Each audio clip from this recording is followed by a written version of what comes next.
Hello, my dear students. Now let us start with our new semester. Hope you all are safe at your home. Stay home, stay safe. Now, even if you are at your home, we'll have our daily subjects. Like we'll be having our daily lectures and everything. So we'll not bore you much, but please listen with these lectures. Now let us start with the new semester and a new subject. I am Pratik Kulkarni, Assistant Professor BIT, Civil Department. Now I all welcome you to Civil Department. Let us start with our new subject. I am going to take mechanics of solids. Here you can see. I'm just going to take mechanics of solids. The code is BTCVC 302. Now, quickly let us go with our course content. Why? Because you should also know when before starting with our unit one and so on. Let us quickly know what are the like course contents we have. Now, as you all know that we'll be having 6 modules. Let us go with our module one. Module one is nothing but we are going to talk about here stress and strain. What is mean by a stress? What is mean by a strain? Stress is nothing but whenever we apply or whenever we give much load or let us take an example that in a day like all the faculties or any one faculty gave you like 50 to 60 questions to solve and to be submitted by tomorrow, you will be very much tensed, which is nothing but we call it as stress. Same case in this mechanics of solids, which is nothing but we are taking any material. You take any material, let it be a pen, pencil, rubber, sharpener, anything, fine. But whenever you apply a force or like due to your temperature or due to your cold weather or something, there are some internal forces are going to occur. Those forces are nothing but we call it as a stress. Now, what is meant by strain? Then strain is nothing but whenever you apply the force on that one, there is some change in its dimension. Yes or no? Now, let us take an example of an eraser. You have an eraser. Fine. Whenever you apply your force like this, fine. If from this end it is going to compress, but from the other end it is going to expand. Yes or no? It is going to change its dimension. So that is known as a strain.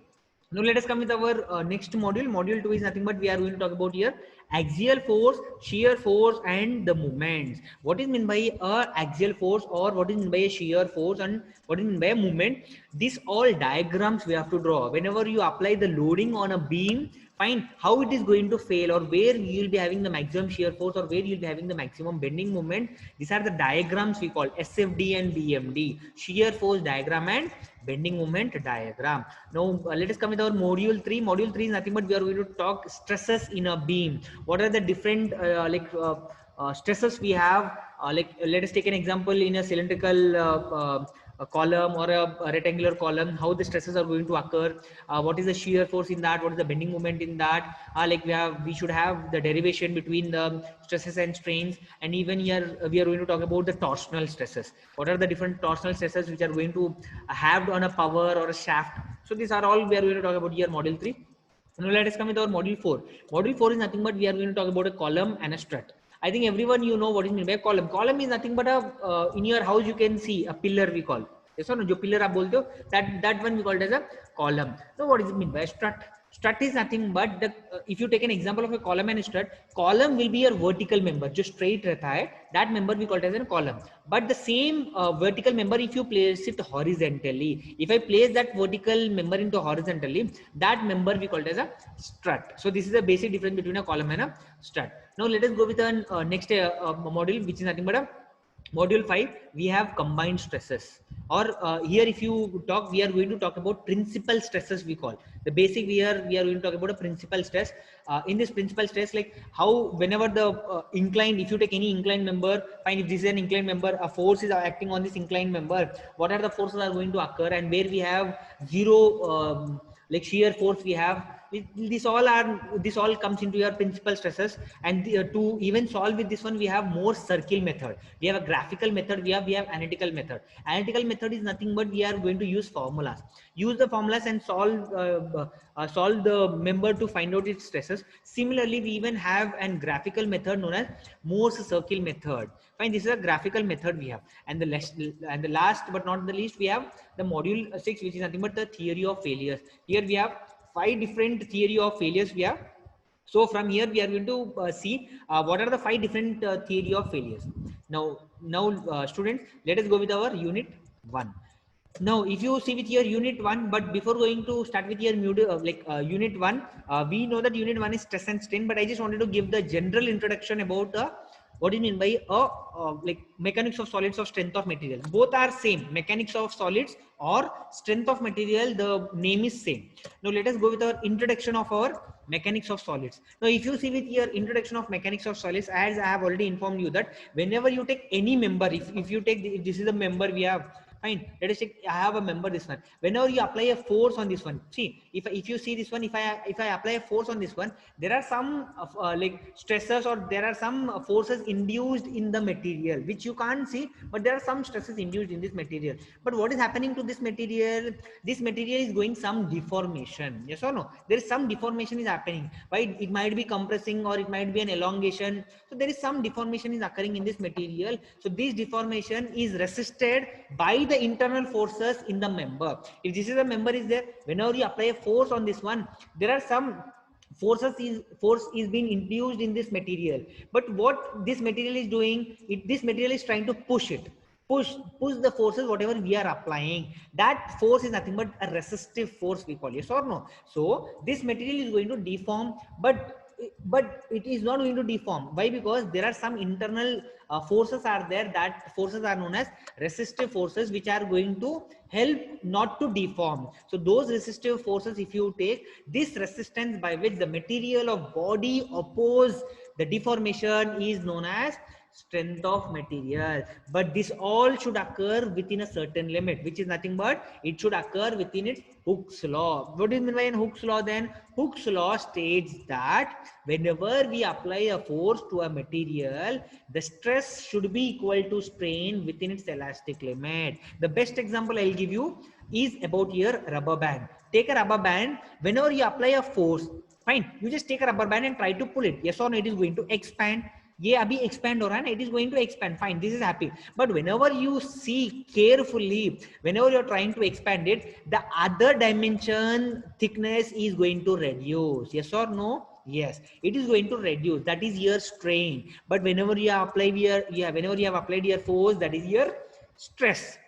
Fine. But what happens to the rubber band till if I go on increasing my force, what happens after a certain limit? It is going to fail, which means that it is going to take the force within its elastic limit. But if you are going to apply the force beyond its like elastic limit, it is going to form its permanent deformation. Yes. So this is all about your introduction about your mechanics of solids or strength of materials. Now let us come with our module 1, which is nothing but a stress. Now what is meant by a stress? If you see stress, I have given an example. When the faculties give you more number of problems to solve it, you feel very much tensed and like you'll be feeling stress. Same happens even with the materials. Fine, whenever we apply a force, that is the reason you can see most of the structures they are going to fail. Most of the structures they have even failed. Fine, they have been failed in the beams, they have been failed in the columns or somewhere. What happened? By there, if you check, like the force or the whatever the load was there, it has been applied more than the load what the member can take. Then only the failure can occur. So the same case, if you talk about your stress, what do you mean by a stress? Stress is nothing but the resistance of the force which is applied on a unit area is known as stress. The same definition here we have given. The force of resistance per unit area offered by a body against deformation is known as stress. You take any, now I'll take this member only, fine. If you take this member, fine, whenever I apply a force like this, if you take on both the sides, fine, if I apply a force like this, you can see here also I'm going to apply a force, here also I'm going to apply a force. Whenever I apply a force, so the force is whatever I'm going to apply. It might be 1 kg, 2 kg, 3 kg, or it might be anything, but the area is this one. Whatever area you can see, this is my area. So the force applied on a unit area is known as stress. Fine. Now, if you see with the mathematical point of view, if you see here, stress is nothing but sigma is equal to P by A. For stress, if you see here, for stress, we will be denoting it as sigma. So here you can see stress is equal to sigma, which is equal to P by A. P is nothing but the force or the load whatever we are going to apply. So P we denote as load or external force whatever we are going to apply, and A is the cross sectional area, whatever area you are in, on which area you are going to apply the force, that is known as stress. Sigma stress is equal to load upon its area. But here we have to even know the units. What is the unit of a P? What is the unit of A? P is nothing but load, A is nothing but area. But for load, we'll be having some units. Now let us come with our units. In units, if you come, here I have mentioned you two units. One is here MKS units, the other is here SI units. Now if you talk about here MKS units, for MKS units, here you can see the MKS units for force is nothing but P is expressed as kg force.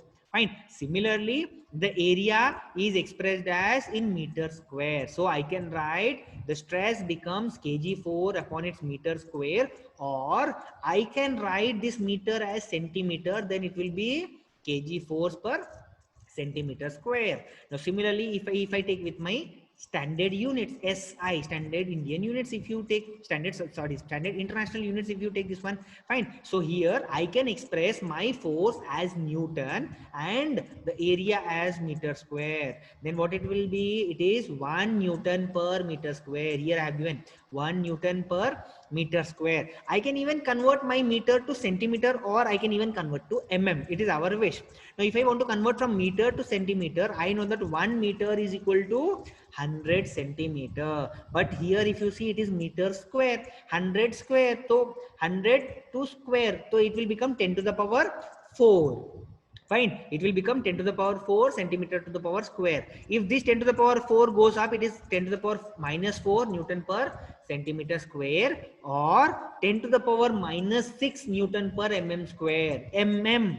From centimeter, I have converted to mm. So here you can see, fine, one like centimeter to, like, you know, from 1 centimeter is equal to 10 mm. Yes or no? 1 centimeter is equal to 10 mm. Then centimeter square. So 10 square. So here already we have 10 to the power minus 4, plus we have 10 to the power minus 2. Minus 4 plus minus 2 is minus 6. So the answer is 10 to the power minus 6 Newton per mm square. So here if you take, how can I write my Newton per meter square in Pascal? So this is the unit we'll always get. You will always get in Pascals. So here if you check, 1 Newton per meter square is equal to 1 Pascal. How can we write 1 Pascal as PA? Yes, so that we call it as 1 Pascal. Please remember, it is 1 Newton per meter square. But most of the students, they'll do like mistake. In this one, what is the mistake they do? 1 Newton per mm square they'll write, or they'll write as centimeter square. So please be careful. It is 1 Newton per meter square is equal to 1 Pascal. Now, if you see, we have written it as like 10 to the power 6, 10 to the power like 4, or minus 4, or minus 6 we have written. So we have to know what is meant by mega, giga, tera, and all this, which is nothing but bigger, higher end. If you go with your higher end, it has 10 to the power 3, 10 to the power 6, 10 to the power 9, 10 to the power 12. If you go with 10 to the power 3, we call it as kilo. 1 kilo is 1000 grams, yes or no? So that is the reason I said it as 10 to the power 3. So we'll see that one. Now if you come here, so these are the larger quantities we call. So kilo is equal to 10 to the power 3, I'll write as K. Now similarly, mega is 10 to the power 6, we'll write as M. Giga is 10 to the power plus. These all units are in plus. This is 10 to the power plus 3, 10 to the power plus 6, 10 to the power plus 9, and 10 to the power plus 12. So giga, if you talk, it is 10 to the power 9. Giga is denoted as G. Tera is 10 to the power 12. It is denoted as T. Now we'll go with smaller quantities. This is where the bigger quantities we had. Now we'll go with the smaller quantities. What are the smaller quantities we have? We have milli, micro, nano, and picometer. Now, if you go with here, milli is nothing but 10 to the power minus 3. Like micro is nothing but 10 to the power minus 6. Micro, everyone knows micro is nothing but 10 to 6. Micro is 6. So 10 to the power minus 6. Nano car we had. So nano is very small. Nano means 9. Nano is nothing but 10 to the power minus 9. So pica is 10 to the power minus 12. Why I am telling you? Because in a question, he'll give you he'll not give you 1 Pascal. He'll give you 1 mega Newton, 1 giga Newton, 1 kilo Newton, or 1 milli. He might give you anything. So this is about your unit conversion. So still I have given you the note. What is the note here? If you see, like what do you mean by 1 Newton? First you have to even, why? Because this is a basic question. Anyone will ask you in your interview. What is 1 Newton? 1 Newton is the force acting on 1 kg mass. Whatever 1 kg mass we have produce, it is going to produce an acceleration of 1 meter per second square. So I can write 1 Newton is equal to, if you see here, 1 Newton is equal to 1 kg into 1 meter per second square. Yes or no? So this total will be here 1 kg meter per second square is here 1 Newton. This is a basic question. Anyone will ask you how much is 1 Newton. 1 Newton is 1 kg meter per second square. Now, similarly, if I take the stress in SI units, can be denoted as I have already said you, this is Newton per meter square or Newton per mm square.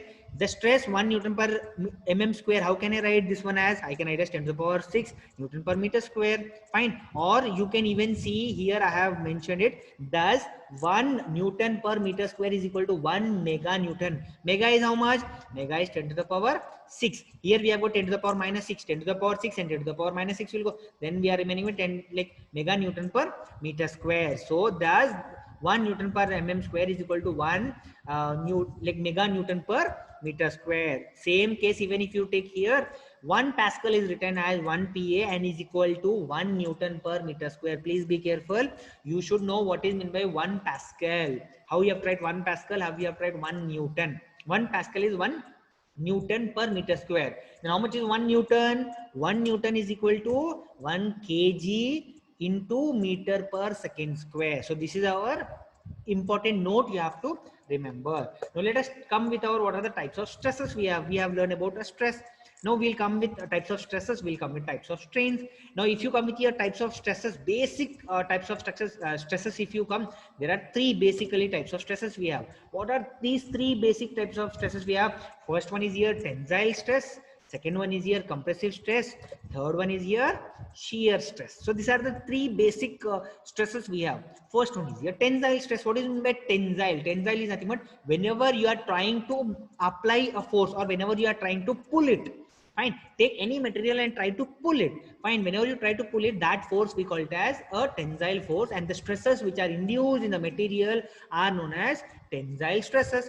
Now, similarly, compressive. Compressive is nothing but we are going to compress some material. Compress some material. So, yes or no? So, whenever I apply this compress, you know that compressive force, and the stresses which are induced in the material are known as compressive stresses. Next one is nothing but shear. Shear is nothing but when you have a single object. Fine. If you have second object on that one, this is my object 1, this is my object 2. When first object and second object are there, when I try to apply a force like this, you can just check it out. Yes or no? When I try to apply a force like this, there are few molecules here, there are few molecules here. Friction we call. Yes or no? If the friction is very good, it is not going to move.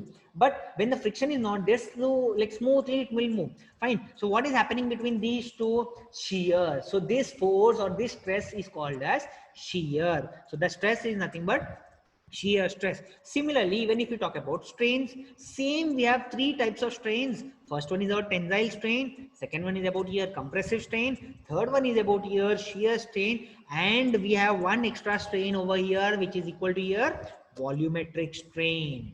So what are the 4 different strains here we have?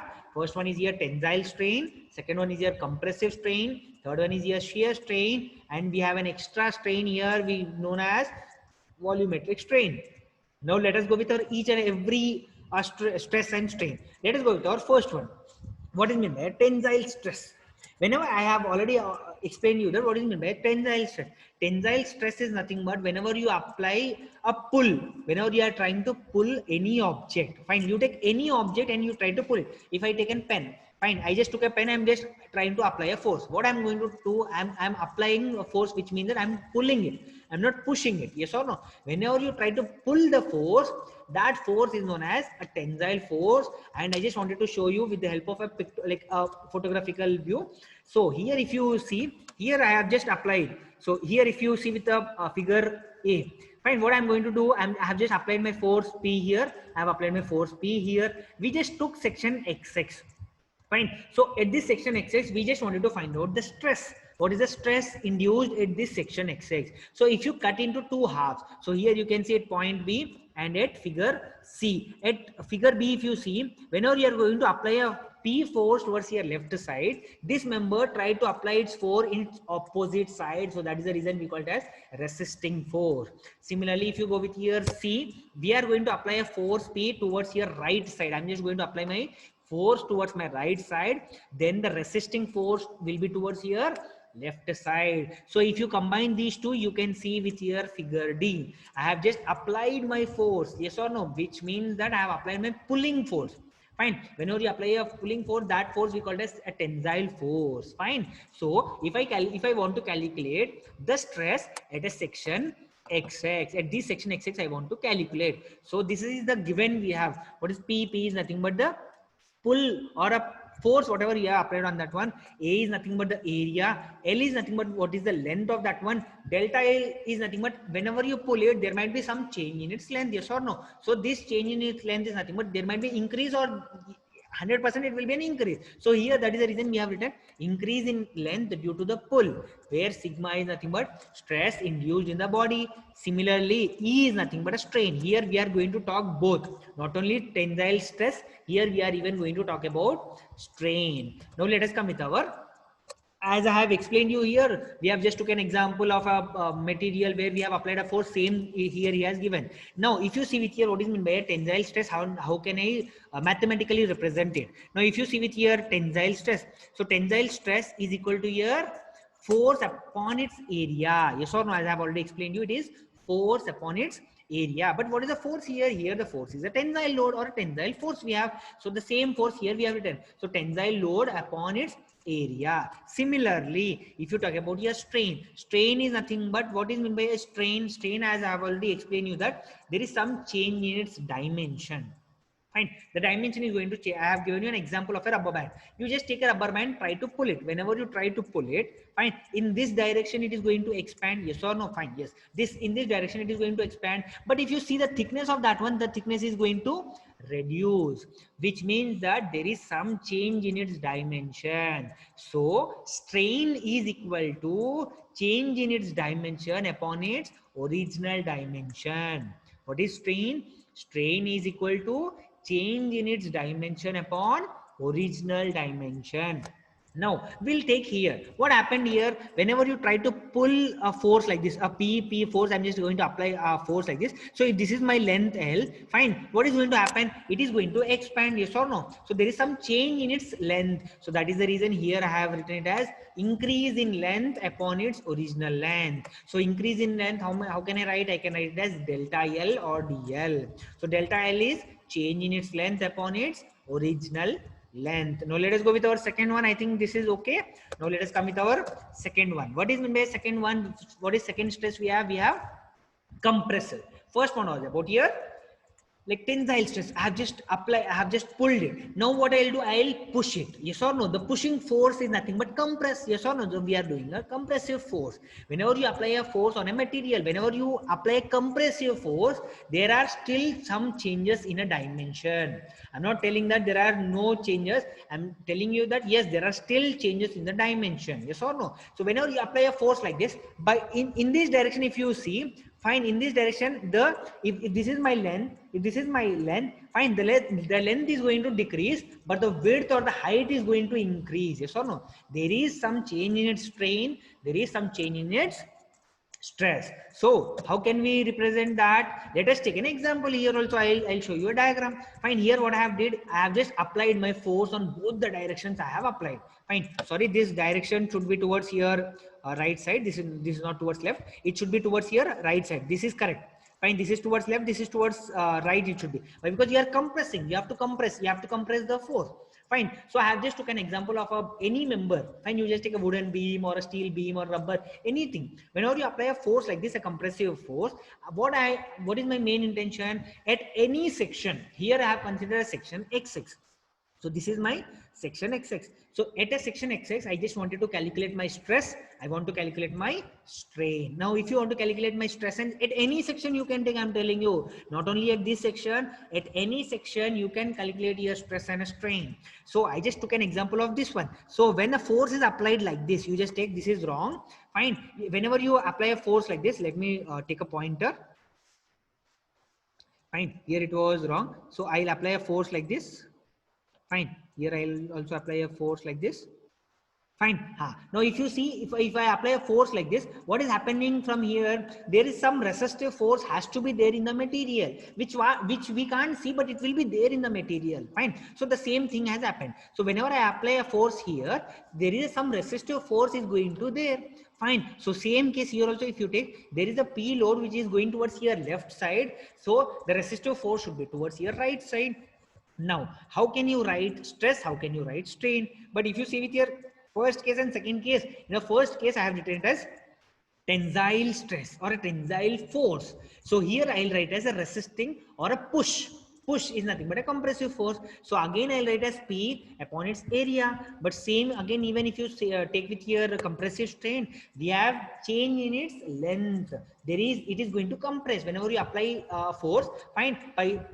Before it was L, whenever you apply, it has been reduced. Yes or no? So there is some change in its length. So I can write as delta L upon its L. So let us go with our next concept, which is nothing but a shear. Please be careful here. See what is meant by shear. As I have already given you, take any two materials. Let us take, I have this material. Fine. I think you can see I have one more material like this. Fine. Now I just wanted to apply a force on this one. Whenever you apply a force on this one, this try to move. But there is some interaction between this material and this material. Yes or no? There is some interaction between these two materials. That interaction we call it as a friction. There is a good friction between these two materials. If there is a good friction, this material will not move easily. But if there is no friction, it will easily move. You can take an example of a water. Whenever you keep the water on your floor, slowly or smoothly it will move. But you take an example of an oil, or if you take an example of your honey, when you drop your honey, it is not going to move. Yes or no? So the same case here also, if you take, we are going to talk about your shear stress. The best example, or I have given you a diagram. So see here, I have one material here, the other material here. So I have two materials. I have just joined these two materials with the help of a screw and a nut, or a riveted joint. You take anything, with that help I have joined it. So you can take, this is one member, this is one member. I have joined these two members with a screw and a bolt, or with a riveted, any joint I have applied. Now for this one, I'm just going to apply my force. Whenever I apply a force like this, whenever you try to apply a force, what is going to happen to this rivet or to this bolted connection, whatever you are given, it will resist some force, but till certain limit only. After that, it is going to failure, which means that there is some shear. It is going to move like this. So here you can see in figure B, it tries to move. Yes or no? So what is that force we are going to apply, and what is the stress induced in this one is known as a shear stress. Now, see here, I have just given an example of two, the same as I have shown you. This is my, let us take an example of a box. This is box 1 and box 2. Whenever I apply a force, this try to move above. It is trying to move from the bottom box. Fine. So here I have explained you that one. But we just wanted to find out how can you find my shear stress. So let us consider some section XX in a figure, as I have shown you there. Apply a force P onto the topmost of that surface. What happens, it tries to move along the direction of the force whatever we have applied. Then the force whatever we have applied is the force upon the area what we have applied will give you here shear strain. Quite easy. Yes or no? So how can I write that one? Shear stress, please be careful here.